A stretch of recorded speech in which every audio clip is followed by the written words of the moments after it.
Le chemin de la grâce s'éloigne des comparaisons. L'évangile de ce jour dessine pour nous les frontières de l'amour de Dieu. Ce passage fait suite à la discussion des apôtres pour savoir qui est le plus grand.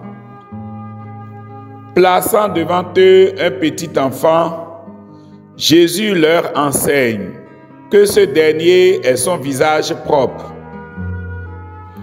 Les disciples n'ont certainement pas encore bien digéré l'échec de leur goût de grandeur que Jésus enchaîne avec la parabole de la brebis perdue.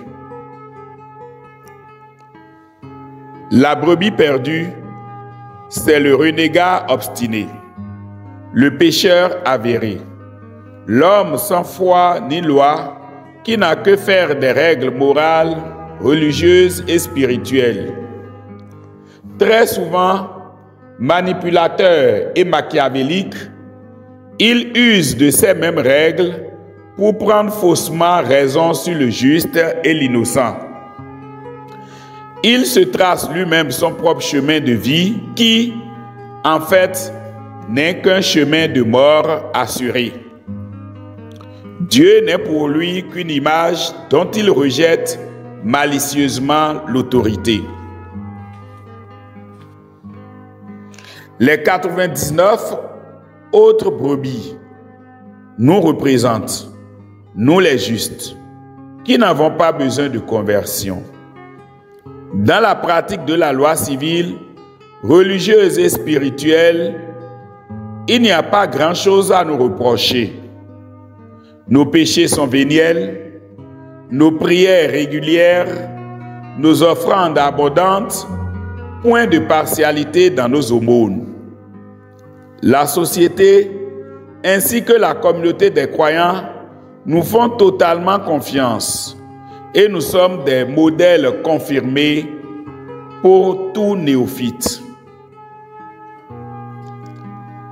Si dans cette parabole, le Seigneur ne nous adresse aucun reproche, il y a toutefois devant nous le piège de la comparaison et de la concurrence.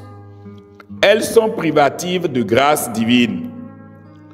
Nous attendons le Seigneur, prioritaire de droit que nous sommes. Mais l'égaré a la primeur de sa visite et bénéficie abondamment de sa grâce. Il laisse là les 99 autres pour aller à la recherche de la brebis égarée. Dans la vérité, Jésus n'encourage pas le pécheur dans son élan de perdition. Il lui donne toujours une nouvelle chance de se tourner vers lui. En se tournant vers lui, le pécheur, qui se croyait si loin de Dieu, le verra proche, les bras ouverts. Du fond de sa perdition, il fera l'expérience de l'amour miséricordieux de Dieu et communiera à la joie suscitée par sa conversion au ciel et sur la terre. Il y a plus de joie au ciel pour un seul pécheur qui se convertit que pour les 99 autres justes. Si l'effort de justice est apprécié de Dieu, il nous demande de croire en la gratuité de sa miséricorde qui se déploie sans mesure. Là où le péché a abondé, la grâce a surabondé. Marie, au pied de la croix, est témoin active du déploiement sans mesure de cette miséricorde qui pardonne aux bourreaux et aux larrons repentis. Notre-Dame de la Divine Miséricorde, priez pour nous.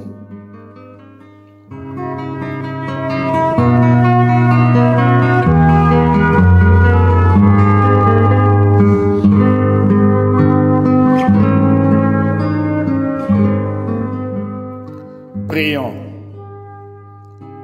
Souvenez-vous, ô très miséricordieuse Vierge Marie, que nous n'ayons jamais entendu dire que vous ayez abandonné ceux qui ont eu recours à votre protection, implorez votre assistance ou réclamez votre intercession. Animés d'une pareille confiance, ô Vierge des Vierges, ô notre Mère, nous venons à vous et gémissant sous le poids